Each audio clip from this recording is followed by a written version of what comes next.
Al-hasadu ya'kulul hasanati kama ta'kulun narul hatab was-sadaqatu tudfi'ul khati'ah kama yudfi'ul ma'un nar was-salatu nurul mu'min was-siyamu junnatun minan nar. Atau kama qala sallallahu.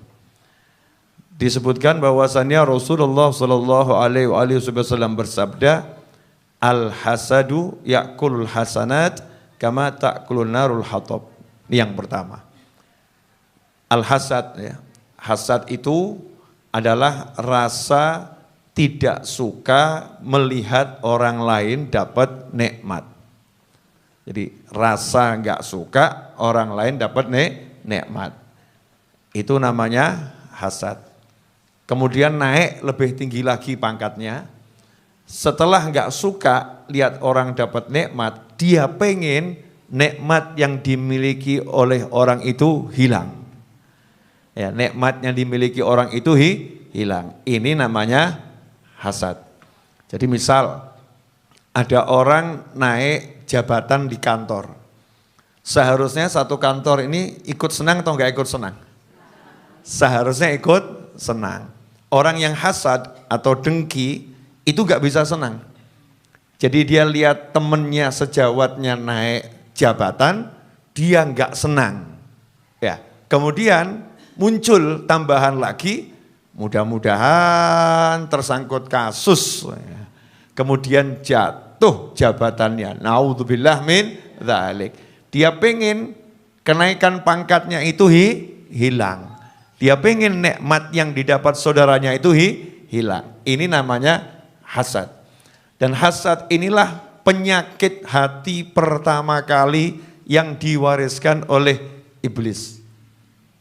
Penyakitnya iblis. Jadi hasad itu adalah penyakitnya iblis. Makanya orang yang hasad berarti niru iblis. Ya, iblis itu ketika melihat Nabi Adam alaihissalam, kakek kita semua, diangkat jadi pemimpin, para malaikat disuruh sujud, iblis enggak suka. Ya, iblis enggak suka. Dan iblis pengen pangkat itu segera hilang. Makanya dengan segala cara iblis berupaya agar Nabi Adam itu dijatuhkan. Nabi Adam dijatuhkan. Dan hasadnya iblis kepada Nabi Adam alaihissalam itu terus sampai sekarang diturunkan kepada anak buahnya, kepada setan. Ya, agar apa? Agar setan membawa manusia jangan sampai nanti dikembalikan ke dalam surga. Jangan sampai nanti manusia menjadi lagi pemimpin di muka bumi. Maka iblis mengajari setan, setan ngajari manusia. Ya, mengajari manusia untuk apa? Untuk punya sifat hasad, punya sifat dengki. Karena barang siapa sifatnya niru iblis, nah berarti nanti dia akan jadi temannya iblis, maka dia akan masuk neraka bersama iblis. Naudzubillah min dzalik. Bahkan orang yang hasad itu tidak dikatakan punya kebaikan. Bisa jadi orang yang hasad itu memang orangnya punya kebaikan. Seperti iblis. Iblis itu dulunya punya kebaikan enggak? Punya. Iblis itu bahkan memimpin sebagian malaikat dalam membasmi kejahatan yang terjadi di jagat terutama di muka bumi saat itu. Tapi karena iblis itu hasad, iblis itu dengki, maka Allah Ta'ala habiskan kebaikannya iblis. Ya, habis seketika dan iblisnya dilaknat, diusir dari surga, diusir dari langit, ya, diusir dari rahmat. Iblis enggak boleh lagi naik ke langit. Setiap kali naik ke langit dilempari oleh malaikat. Gara-gara apa? Punya satu sifat. Enggak banyak loh sifatnya. Punya satu sifat yang jeleknya luar biasa. Namanya hasad. Dengki, iri yang buruk. Karena itulah baginda Muhammad sallallahu alaihi wasallam menyatakan al-hasadu ya'kulul hasanat. Yang namanya hasad, sikap dengki itu akan menggerogoti, memakan habis al-hasanat. Berbagai macam kebaikan yang dimiliki oleh orang yang bersikap hasad.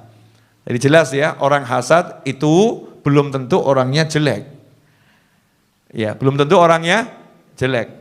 Bisa jadi orang hasad itu orangnya baik. Artinya baik bagaimana? Punya banyak kebaikan secara lahiriah. Bisa jadi orangnya itu ya ahli cari ilmu. Bisa jadi orangnya ahli tahajud. Bisa jadi orangnya ahli ya berzikir. Bisa jadi orangnya ahli amal soleh. Begitu dia punya sifat hasad, maka kebaikan-kebaikannya habis. Ya seperti apa? Seperti takulun narul hatab, api memakan kayu bakar. Kalau dulu nih kita mau masak kan bahan bakarnya kayu. Kayu itu kalau dimasukkan ke dalam kobaran api, enggak lama kayunya jadi arang. Enggak kelihatan kayunya lagi, arang jadi debu. Selesai, habis. Cepat, makanya kalau ada kebakaran, naudzubillah min dzalik, itu yang dibakar cepat sekali hilang, hancur. Nah kebaikannya orang-orang yang hasad, itu hancur, tak berbekas lagi, yang tampak jadinya kotoran, yang tampak jadinya arang, yang tampak jadinya adalah abu yang mengganggu, yang tidak menyenangkan. Gara-gara dia punya sifat hasad ya, punya sifat dengki. Berarti penyakit ini ngeri atau enggak ngeri? Ibu-ibu mau enggak punya penyakit ini? Saya enggak mau. Kenapa? Capek-capek pengajian Rebo sore, capek-capek pengajian Jumat malam, capek-capek saya pengajian keliling Indonesia, capek-capek saya zikir, capek-capek saya sholat, ternyata sampai kuburan habis. Enggak ada kebaikannya sama sekali. Naudzubillah min dzalik. Kenapa? Saya misalnya ya, naudzubillah min dzalik, ada orang yang seperti itu enggak bisa senang lihat saudaranya berangkat haji. Dengar saudaranya berangkat haji, mulutnya langsung gatel. Wah, itu duit dari mana itu? Enggak jelas itu. Pasti itu melakukan hal-hal yang haram. Janda enggak kerja kok bisa haji. Ngeri enggak ini? Des, kalimatnya celup, tajam, jahat. Ya, tajam dan jahat. Janda enggak kerja kok bisa haji. Menciptakan su'dzon, prasangka buruk. Biar orang kemudian berpikir jelek tentang orang yang mau berangkat haji. Ini hasad. Ini meskipun orangnya ahli tahajud, berdasarkan hadis ini, kalau dia hasad, maka kebaikannya akan habis seketika, saking cepatnya. Ngeri atau enggak ngeri? Ngeri. Makanya jangan mau punya sifat hasad, sifat iri, ya sifat dengki. Sifat dengki ini justru masuknya kepada orang-orang yang punya hubungan dekat. Biasanya setan masuknya di kakak sama adik. Iya. Kemudian ada lagi kalau yang istrinya lebih dari satu, nah ini madu nih. Ya, madu sama-sama madu bisa jadi racun itu. Ya kalau ada hasad masuknya di situ. Siapa lagi? Teman sekantor. Yang dekat ya, teman satu kantor. Pokoknya yang punya hubungan dekat. Biasanya masuknya di situ. Kalau yang jauh kan nggak ngurus gitu ya. Gak ngurus jauh, tapi yang dekat kelihatan mata, itu yang biasanya justru menjadi alat setan untuk memunculkan sifat hasad. Makanya setiap pagi kita diajari oleh Nabi Muhammad sallallahu alaihi wasallam agar kita ikrar, menghapuskan diri dari sifat hasad. Kita ikrar, Allahumma ma asbahabi min ni'matin au bi ahadin min khalqik faminka wahdaka la syarika laka falakal hamdu walakas syukru ala dzalik ya Allah. Allahumma ma asbaha bi ni'matin, Ya Allah, pagi ini nikmat yang kudapat apapun itu, au bi ahadin min khalqik, atau satu makhlukmu siapapun apapun mendapatkan nikmat, faminka wahdaka la syarikalak. Itu nikmatnya kamu yang ngasih ya Allah, enggak ada yang lain. Faminka wahdaka la syarikalak, falakal hamdu walakas syukru ala dzalik. Maka segala puji syukur bagimu ya Allah, karena kamu sudah memberi aku atau salah satu hambamu yang dapat nikmat siapapun itu, kamu sudah memberinya nikmat. Artinya apa? Setiap pagi kita ikrar, melu senang, ya ikut senang lihat orang dapat nikmat. Kalau bisa ikut senang lihat orang dapat nikmat, namanya hasad atau syukur? Syukur. Dan orang yang kalau begitu hatinya sugih itu, kaya raya itu. Kesian tuh orang yang nggak bisa lihat orang lain senang. Hidupnya nggak akan bisa senang terus itu. Lihat temannya beli kerudung, sakit hati. Lihat temannya beli sandal, sakit hati. Lihat temannya beli tas, sakit hati. Lihat temannya ganti handphone, sakit hati. Lihat temannya ganti suami, sakit hati. Lawang namanya janda kok ya. Janda suaminya meninggal dunia, nikahlah lagi. Boleh atau enggak boleh? Boleh, dia sakit hati. Itu kok laku cepet ya. Aku kok gak laku? Laku. Mesti itu pakai susuk ya. Dukun dan lain sebagainya. Naudzubillah min dzalik. Ini namanya apa ini? Iri dan dengki. Tapi kalau orang yang hatinya itu udah paham, nikmat itu yang ngasih Allah, gak ada yang lain. Faminka wahdaka la syarikalak. Semua nikmat ya Rabb, cuman kamu yang berperan ngasih, gak ada yang lain. Maka lihat temannya bisa beli tas, alhamdulillah Allah yang ngasih. Lihat temannya bisa beli motor, alhamdulillah Allah yang ngasih. Lihat ada orang sakit parah, sehat, dia bilang alhamdulillah Allah yang ngasih. Kalau sampai dia nggak suka ada orang dapat nikmat, bahaya. Nikmat yang ngasih siapa? Nikmat yang ngasih siapa? Contoh misalnya, ini di sini kan dikasih teh. Ya, air mineral, dikasih betul ya? Teh atau kopi ini? Oh jahe, saya nggak dapat soalnya nggak tahu saya. Tapi saya nggak iri, saya ikut seneng, alhamdulillah. Ya, teh atau jahe, dapat jahe hari ini ya? Dapat jahe sama air mineral, betul? Nah, kok kebetulan salah satu saya tambahin kopi, saya tambahin susu. Boleh atau nggak boleh?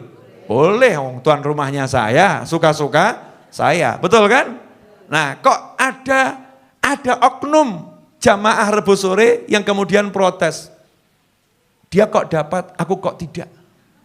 Dia kok dapat, aku kok tidak. Berarti yang diprotes siapa? Yang dapat atau yang memberi? Yang dapat atau yang memberi?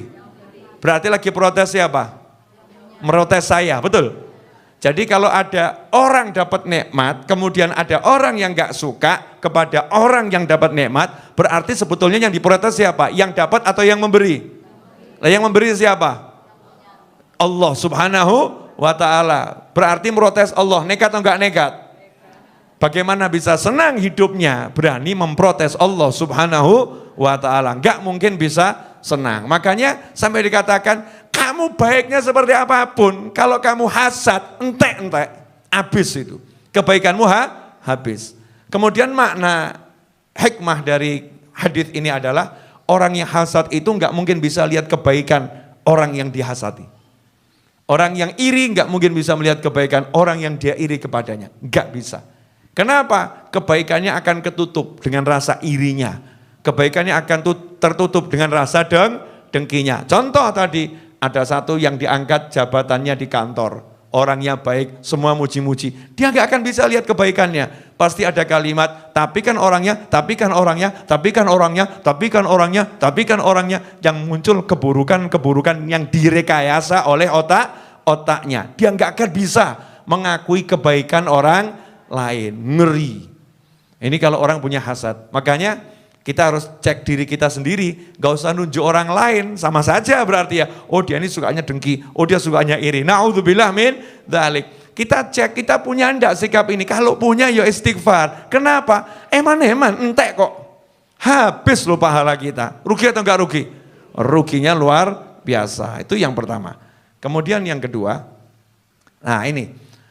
Was-shadaqatu tudfi'ul khati'ah kama yudfi'ul ma'un nar. Dan sedekah itu bisa memadamkan kesalahan seperti air memadamkan api, ya, seperti air memadamkan api. Disebut di sini tudfi'ul khoti'ah.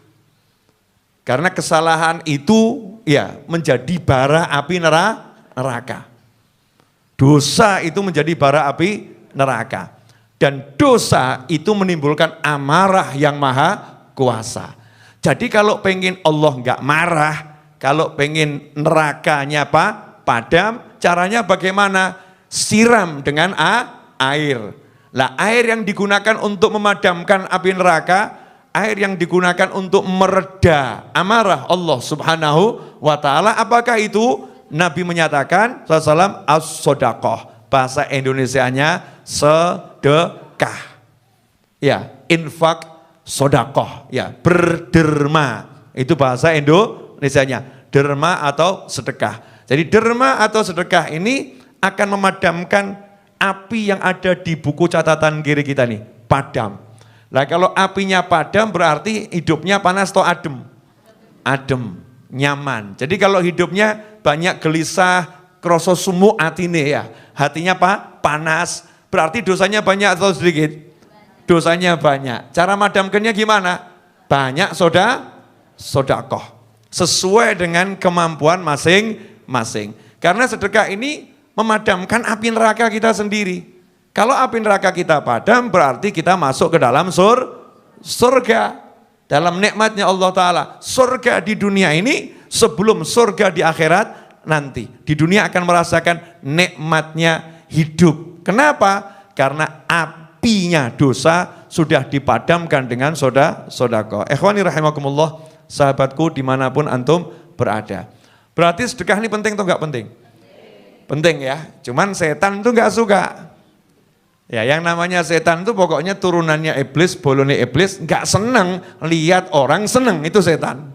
Ya enggak senang lihat orang senang, itu setan. Makanya setan selalu membisikkan agar kita enggak berani sodakoh. Selalu dibisikin begini, nanti saja kalau sudah kaya baru sodakoh. Nanti saja kalau sudah sehat baru sodakoh. Nanti saja kalau sudah lapang baru sodakoh. Jadi judulnya itu kalimatnya nanti saja. Ya nanti saja. Padahal ya sedekah itu bukan milik orang kaya. Ini satu kesalahan fatal. Ya sodakoh itu bukan milik orang kaya. Kalau zakat memang milik orang yang wajib zakat. Kalau sodakoh milik semua orang yang butuh dosanya diampuni. Ya butuh dosanya diampuni. Maka Rasul menyatakan, ya padamkanlah api neraka, ittaqun nar walau bisyikki tamrah. Jauhkan dirimu dari siksa api neraka, selamatkan dirimu dari siksa api neraka, walaupun kamu sedekah dengan secuil butir kurma. Orang kalau sedekah dengan secuil butir kurma berarti sugih napa melarat? Ya melarat pol gitu ya. Udah enggak punya apa-apa, punya kurma cuma satu dibagi jadi dua. Ini yang diajarkan Nabi Muhammad SAW. Jangan nunggu kaya, selamatkan dirimu dari siksa api neraka, walaupun dengan sedekah separuh kurma. Nih, sodakohkan. Jadi sedekah bukan milik orang kaya, milik siapapun umat Nabi Muhammad Sallallahu Alaihi Wasallam. Lah kalau kita yang pas-pasan saja suka sodakoh, lah kok yang turah-turah nggak suka sodakoh, ya berarti ya suka sama api neraka. Naudzubillah min dzalik. Koyo-koyo niki kok wis kebal neraka gitu ya. Orang kalau duitnya banyak tapi dia kok males sodakoh, berat sodakoh, seakan-akan itu dia punya dosa itu sudah habis, seakan-akan dia nggak akan tersentuh api neraka, sehingga dia nggak butuh menjalankan sabda Nabi Muhammad SAW, jauhkan dirimu dari siksa api neraka meskipun dengan separuh butir kurma. Nah artinya apa?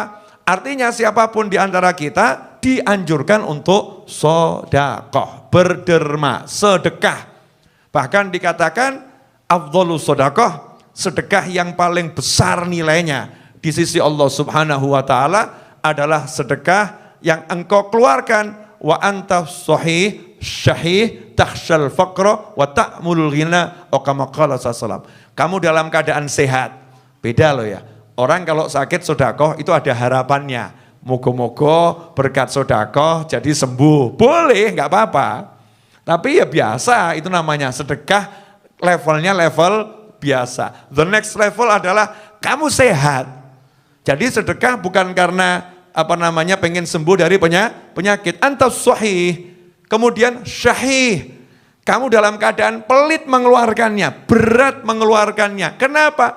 Punyanya cuman itu mungkin. Kalau dikeluarkan habis. Punyanya cuman sedikit. Kalau dikeluarkan sisanya sangat mepet.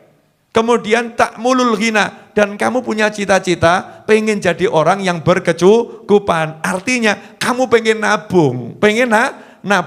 Masih butuh pengen nabung, yang ada sedikit, badannya sehat. Kok sedekah? Nah ini sedekah yang luar biasa. Nilainya, kursnya paling tinggi menurut Nabi Muhammad SAW. Lah kalau ada orang punya uang 1 triliun, sedekah 10 miliar, ya itu biasa-biasa saja. Lawang gajinya 1 juta, sedekahnya kok 500.000, kan ya luar biasa. Kok cukup? Iya, saya puasa Daud, ya anak bojo tak jak poso kabeh, Masya Allah. Ini namanya luar biasa. Demi sedekah sampai dia kelola semacam itu. Ini misal ya, misal. Nah sedekah itu, ada orang nanya tadi sama saya, Habib, kalau kita sedekah nanti rezekinya bisa nambah ya? Nah ini saya mau jelaskan. Mau saya jelaskan. Jangan berpikir kalau sedekah itu nanti dapatnya pasti 10 kali lipat nominal yang kita keluarkan wujud duit. 100 kali lipat nominal yang kita keluarkan wujud duit. Enggak semacam itu bisa terjadi dan seringkali terjadi. Tapi bukan semacam itu. Gantinya 10 kali lipat itu nanti kalau kamu uangkan nilainya seperti itu. Ya misal, gara-gara sedekah kemudian dia ketabrak. Ternyata setelah diteliti ya badannya dia nggak ada yang lecet. Sementara yang sama-sama tabrakan bareng yang lain itu kakinya patah, tangannya patah. Setelah dikruskan, ternyata itu yang kakinya patah, tangannya patah, biaya perawatan dan lain sebagainya, serta kerugian selama sekian bulan, nilainya adalah 100 juta. Sementara tadi sebelum dia berangkat, ya dia sedekahnya itu senilai 10 juta. Oh ternyata gara-gara saya sedekah 10 juta, betul saya tabrakan, tapi selamat. Kayak gitu. Jadi jangan dibayangkan selalu wujudnya uang. Ini kadang penyakitnya ahli sedekah, dianten-enten kok gak ganti nih. Tidak muncul gantinya. Kemudian yang kedua, nanya sama saya, Habib apakah sedekah itu nanti narik rezeki? Jawaban saya adalah, kamu bisa sedekah itu sudah rezeki. Karena dengan sedekah dosa kita terhapus. Banyak orang yang punya duit tapi gak bisa sedekah. Nah kita kok bisa sedekah, itu namanya kita dapat rezeki. Dan ini rezeki yang paling mahal, rezeki ukhrawi, amal soleh. Sampai di sini jelas? Nah ini kalau diterus-teruskan panjang nih, bab sedekah. Kemudian yang ketiga, ya jadi sedekah itu mampu meredam amarah Allah Subhanahu wa ta'ala. Jadi Allah kalau mau marah sama seseorang, ke orang itu ahli sedekah, enggak jadi marah. Lah kalau enggak jadi marah berarti jadinya apa? Ngasih rahmat. Allah sayang. Yang ketiga, Rasul menyatakan wassalatu nurul mu'min. Salat itu cahayanya mukmin. Jadi kalau kita pengen tambah bercahaya, ya perbanyak salat, perbagus salat. Semakin bagus salatnya, di plus tambahi salat sunnah, maka cahayanya semakin banyak. Manfaatnya apa? Ada orang nanya, terus manfaatnya jadi bercahaya itu apa toh? Glowing in the dark gitu. Ya, manfaatnya jadi bercahaya itu, kalau orang lain jalan dalam kegelapan, kesandung-sandung, bisa jelungup, bisa masuk jurang, betul ya? Tapi kalau orang punya cahaya tahu, oh itu lobang, oh itu ini. Nah, mukmin yang bercahaya dalam kehidupan dunia, dia itu bisa melihat hidup ini jelasnya luar biasa. Lah kalau jelas berarti nggak ada galau buat dia, kelihatan semua kok. Oh solusinya begini, oh caranya begini, oh ini begini. Sehingga dia hidup tenangnya luar biasa di dunia karena ada cahaya. Di akhirat karena dia punya cahaya jadi jelas jalannya ke surga. Sebab jalan ke neraka itu gelapnya luar biasa. Begitu dia punya cahaya, dia ngerti harus kemana arah ke surga. Kalau nggak punya cahaya, nyasar. Na'udzubillah min dzalik. Maka penting sekali kita ini memperbanyak cahaya kita dengan memperbaiki sholat, memperbagus sholat, dan memperbanyak sholat sunnah. Kemudian wasyamu junnatun minan nar. Dan sesungguhnya puasa adalah benteng dari siksa api neraka. Selain puasa Ramadan, puasa sunnah. Jadi puasa sunnah ini benteng dari siksa api neraka. Orang yang ahli puasa bahkan punya pintu khusus untuk masuk surga. Ya, punya pintu khusus untuk masuk surga. Orang yang ahli puasa. Kalau dia punya pintu khusus masuk surga, berarti dia punya tameng khusus untuk menjauhkan dirinya dari siksa api neraka. Nah, inilah beberapa hal yang disampaikan oleh Nabi Muhammad SAW yang alhamdulillah sudah kita bahas sore hari ini, mudah-mudahan berkah dan manfaatnya. Untuk sahabatku dimanapun antum berada, saya ingin menyampaikan satu laporan. Alhamdulillah pembangunan asrama dan mini aula, pembangunan aula, ya alhamdulillah pembangunan aula dan mini auditorium Majelis Ar-Raudhah hampir selesai. Akan tetapi hutang tanahnya belum selesai. Ya, hutang tanahnya masih ada sekitar 2,7 miliar ya. Sekitar 2,7 miliar dan insya Allah harus kami lunaskan dalam tenggang waktu 5 bulan lagi. Setiap bulan kami mengangsur semaksimal mungkin. Nah, kalau antum pengen ikut andil untuk melunaskan tanah tersebut dan melunaskan hutang pembangunannya, serta berbagai kegiatan kami lainnya di Majelis Ar-Raudhah apapun itu, maka bisa mentransfer ke nomor rekening yang tertera di layar monitor. Di samping saya itu ada foto ketika saya lagi meratakan tanah beberapa bulan yang lalu, sarungan kembroh karena kena siraman kawan-kawan ya, disemprot gitu ya, basah kuyup, mengasih contoh cara meratakan tanah yang baik. Nah, itu ada foto kenangan, saya jadikan judul donasi berkah bernilai jariah, andil pelunasan tanah Majelis Ar-Raudhah Solo. Nah, kenapa saya kasih tulisan andil 50.000, andil 100.000, andil 500.000, andil 1 juta, terakhir andil bebas? Ya, karena masih banyak yang nanya, saya mau andil 1 rupiah boleh enggak gitu ya.